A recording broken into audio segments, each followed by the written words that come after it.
Back up again and mention that I suppose I went behind the enemy lines a few times. The truth is, we tried 3 times to go behind the lines and capture a prisoner, but each time we failed to do that. Anyway. What about your tattoo, Dad? What? Sorry, Dad. Yeah.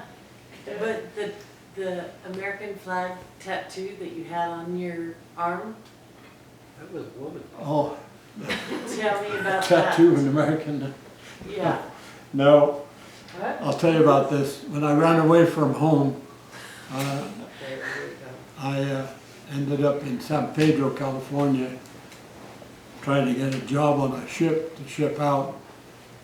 And I decided it would be neat to have a tattoo, and I had USA tattooed on here. When I applied for the Border Patrol, I was told that they wouldn't accept you if you had a tattoo.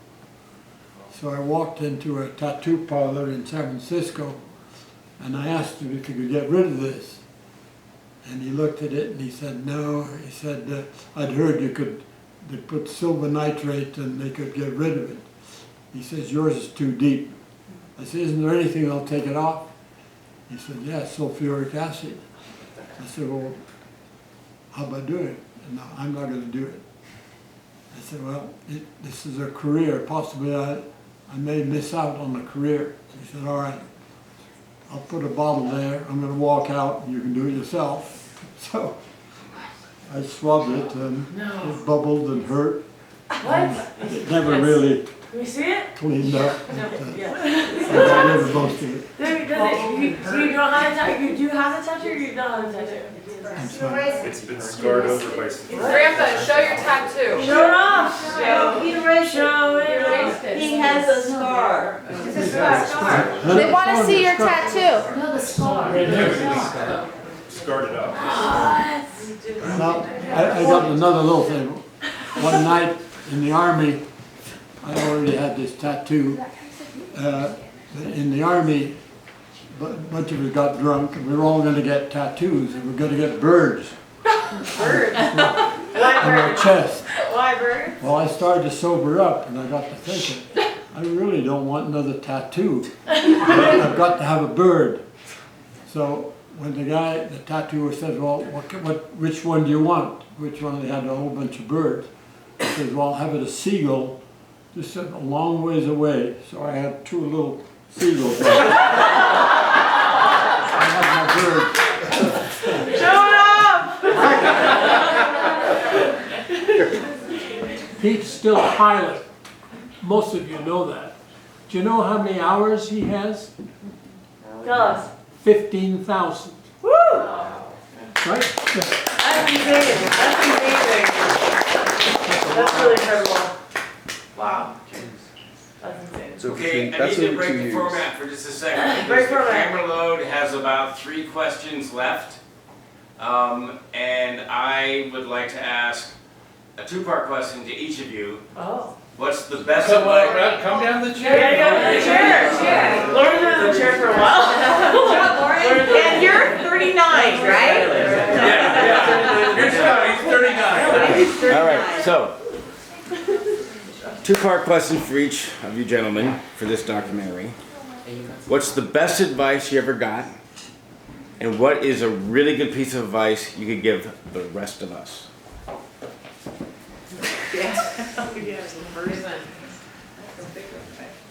Well, the best advice I got, at the time I got it, I didn't think it was so great. My dad said, well, brought you to America, it's up to you now. But that was the best advice. Now, what was the second question? What's the best advice you can give the rest of us? And future generations. Yes. All the way down to Hazel. Oh boy. Trust your instinct. Nice. Pursue your dreams. Pursue your dream. Yes. Yeah. Don't let stuff get in your way. Have a vision. Pete, what was the best piece of advice you ever got? Maybe not volunteering for everything, especially in the Army. Hank, best piece of advice you ever got? I'd rather answer the second question, Okay. what advice I could give. And I would be nothing without my partner, Margie. So be very careful about who you marry. Okay, now, here's a tough question. You don't have to answer it. Each one of you. Best day ever, worst day ever. I'll answer that. Okay. I was, what, 27, 28, I forget precisely. And I lived in an apartment house with a doctor friend who was divorced at the time. And there were two school teachers living in the same apartment house. And it turned out, but they were left early because of hours. We never saw each other. So one day, my dear Terry, she knocked on my door, and it was raining. And she said, "Do you have a map?" Well, of course, I looked at her, went like this, and ran out to my little Volkswagen and got a map. And anyway, I got her address and phone number, and that was the beginning of our dating. At that time, I was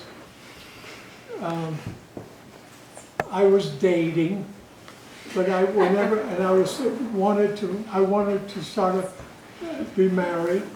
And I would talk to my buddies and say, "Well, what do you think of this lady? And what do you think of that?" The moment I met Terry, I never had a question. Everything just boom, boom. It was just naturally right. And so that was the very best part. Now, what was the worst part? A year ago. Yeah. Yeah, a year ago, 2 days. Absolutely. Pete? Well, I guess the best part for me was meeting Jeanette. I think a lot of you heard how we met. We were in Peru. I was in the jungle and running an airline operation. We were transporting personnel and supplies from Lima on the coast to the jungle to support our helicopter and anti-drug operations. I was loading passengers. Jeanette came up and asked if we had an empty seat. Now, there were times when we had an empty seat and we would give it to relatives of the police who we were supporting. That day I didn't have a seat, but I asked her if she was a relative of the police. And she said no. So I said, well, no, we're really operating them. She thanked me, but she showed me an airline ticket because many people were trying to get a free ride. It was very dangerous to go on the roads. The roads were controlled by the terrorists, and they would kill people indiscriminately. So anyway, make a long story short, I saw her in the street. It's a very small village. In fact, I was the only gringo in the whole town. But I saw Jeanette, and I came up to her and I said, "Don't you have any relatives at any time belonged to the police or the military?" She says, my father was in the police. She was a colonel in the police. Anyway, that's how we met, and that's my best day. Okay, well here's the tough part. Worst day.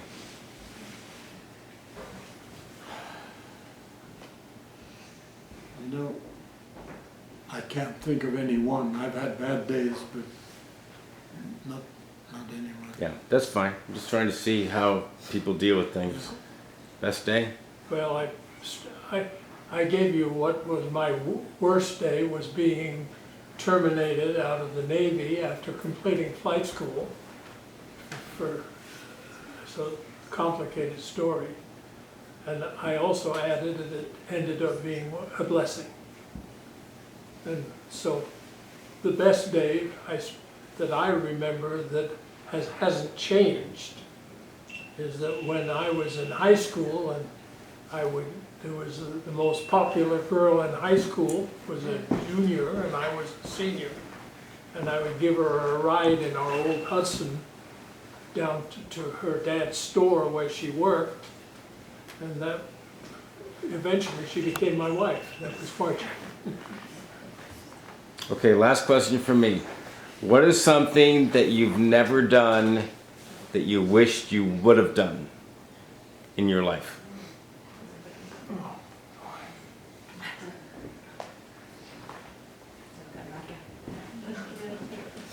Or have you done everything?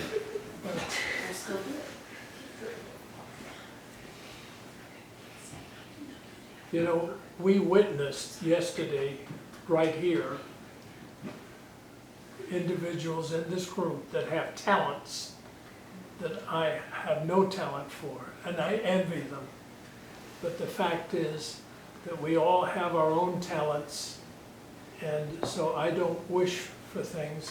I have an awe and respect for what other people's talents are, and I leave it at that. Good answer. Pete? Yes. Yeah. Thank you. I'll pass on. Pete, there's nothing you wish you could still do that you didn't do. Yes, Oh, there many is. things. Nothing. In a way, I wished I'd finished college. I Okay. would have liked to have had a degree.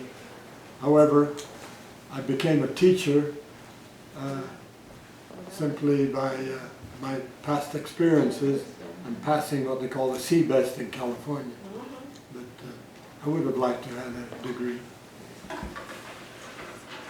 I actually have to reflect a little on, I'm in complete awe of people who have musical talent. Absolutely, I have no, yet at home all I listen to is classical music. But I have zero talent. Good answer. Thanks, Okay. guys.